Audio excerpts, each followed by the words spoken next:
Welcome here to Drupa. We're here in the Landa stand. It's been the star of the show, the most talked about product. Everyone's coming to see it. But what's behind the technology? Joining me here is Dan, former Litho Supplies Chief Executive, Gerry Mulvaney. He's been here on the show. He's came out of retirement, haven't you, Gerry? I have indeed, Paddy. Yeah, I have. So I shouldn't be here. I should be on the beach in Spain, but I could not resist coming here for the launch of Nanography. And what has brought you here, though? Well, what brought me here originally was Benny Landa. I'd planned my retirement, but I got a call before Christmas to say there was a secret project on the go.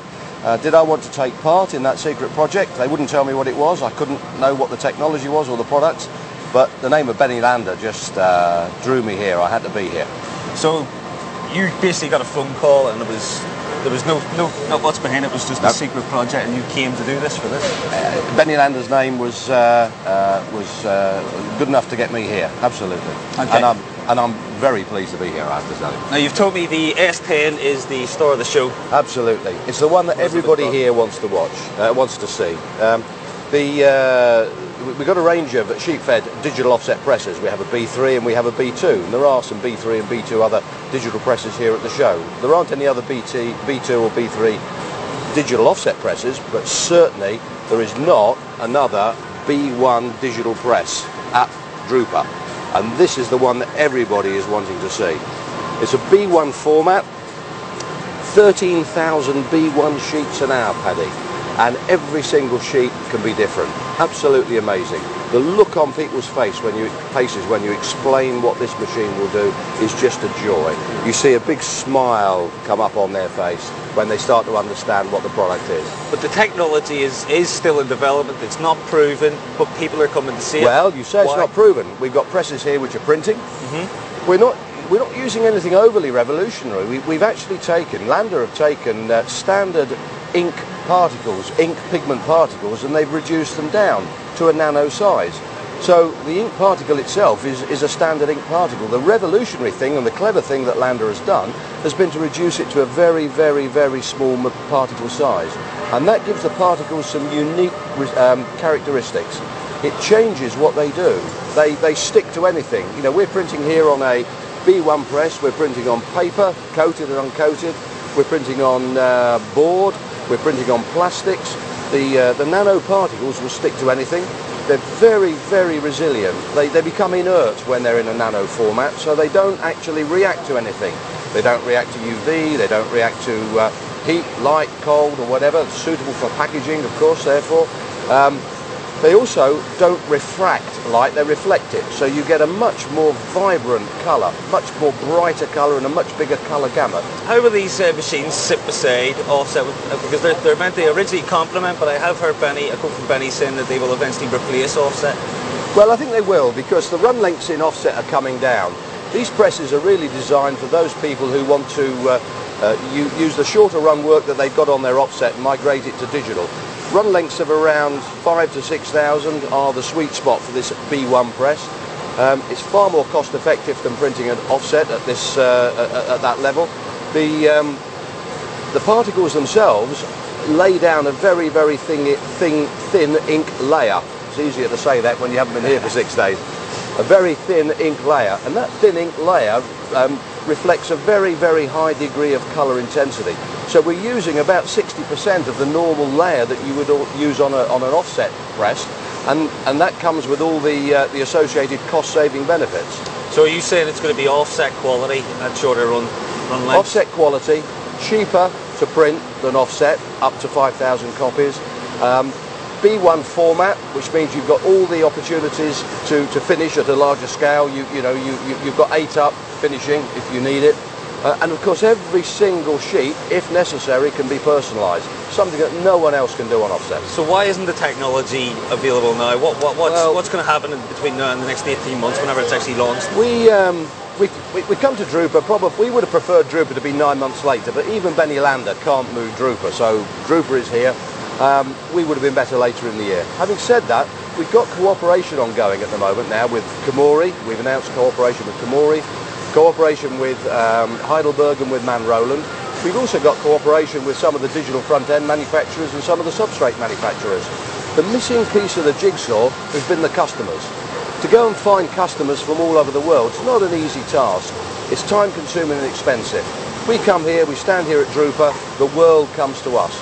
We can start to engage with those customers and start to work with a small selective number who want to come into a confidentiality agreement with us.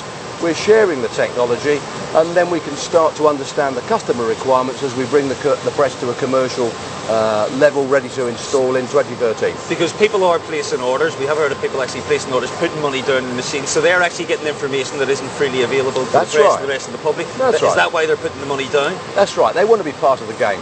We're not asking people to contract to buy a press, because they and we don't really know what the final specifications of that press are going to be. We're asking people to put a very small deposit to come this side of the barrier.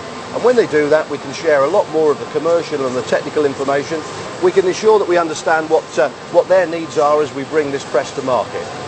And then as the press becomes ready for commercial delivery in 2013, end of 2013 and early 2014, they will be the very first adopters. They have the opportunity of being at the front of the queue. And just finally, really, I mean, it is the first sort of press that looks like the press of the future. It's so scientific, science fiction, Paddy, I can't believe it. If you wanted one reason why you were going to get youngsters into print, the Landa operating screen here, this iPad operating screen is it. I've lost count of the number of young operators that have stood there, who've looked at this GUI interface and have been dying to reach across and touch it. Let me just show you. As we come across here, I'm scrolling across the job list. Each of these apps, is an actual job. I can select the job itself. I can look at the job properties. I can make corrections to the colour list. I can leave the machine, go and make my coffee. I go and walk away. As I walk away from the machine, I can look over my shoulder and I can see exactly what the press is doing. I've got 10 minutes before I need to fill it with ink. I've got 12 minutes before the feeder needs loading up, and I've got 10 minutes before I have to empty the delivery. Kids are loving it. If you want one reason why you want to get into print as a young person, this is it, believe me. So if you can just explain a bit about the inks for me. I will do, Paddy, yeah. Most people know the Benny Landa story. He invented indigo and brought it to IPEX in 1993, a huge success. The business became very, very successful, and eventually he sold it in 2003 to HP, became HP Indigo. Benny went back to Israel. He vowed he was never going to get back into print. Now he's here. The story really is that he went back to Israel, invested in an R&D laboratory looking at nanotechnology, the science of very, very, very small particles.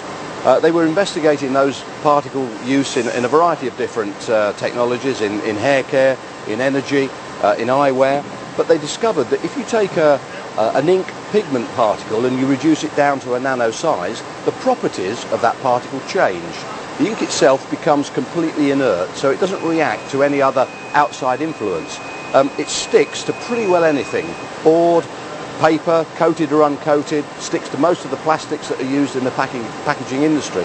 So all of a sudden, he got a product that would be very, very useful if it could be used in the printing industry. He then went and spent some time with Komori and eventually developed the presses that you've seen on the stand. The ink gets delivered to the customer in a collapsible container like this. It's only a powder. There's no other solvent, there's no liquid within the container, so the transport costs are greatly reduced.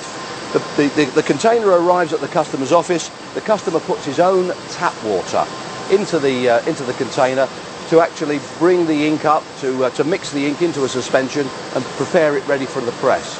All the standard colours are available with nano ink, and the nicest thing about this, when the container is finished, when it's used, the container is just disposed of with the coffee cups. So what type of substrates can it print on? I'm thinking some of the wide format sort of print, center wide format digital print. Yeah. Are they suitable for these technologies as well? It would appear to be. We obviously don't have a wide format machine here at the show. The biggest format we're printing on is a 1 metre wide web running at 200 metres a minute. But the nano ink will adhere to virtually any substrate. We've had some very interesting requests while we've been at the show.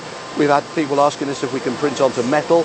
Can we print onto some very, very thick board? The answer from the engineers appears to be yes, we need to do a little bit more work on that to investigate it, but there doesn't seem to be anything yet that they found that the ink will not adhere to.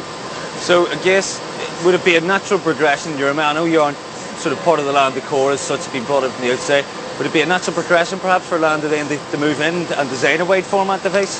Well, I've been privileged to sit on the coach every morning and to sit in the bar every evening with some of the brightest young minds from the Landa R&D team, all of whom are here helping with this big sales effort. It's been very interesting for me to hear about some of the things that they're talking about, most of which I can't share with you. But I would say that Landa is an ink company. The reason that Benny Landa has signed the contracts with Heidelberg, with Komori and with Roland is to bring nanography to a much broader market so that more and more people will use this nanographic technology. And I wouldn't be at all surprised to find in the not too distant future that some wide format manufacturer decides to announce that they're working with nanotechnology.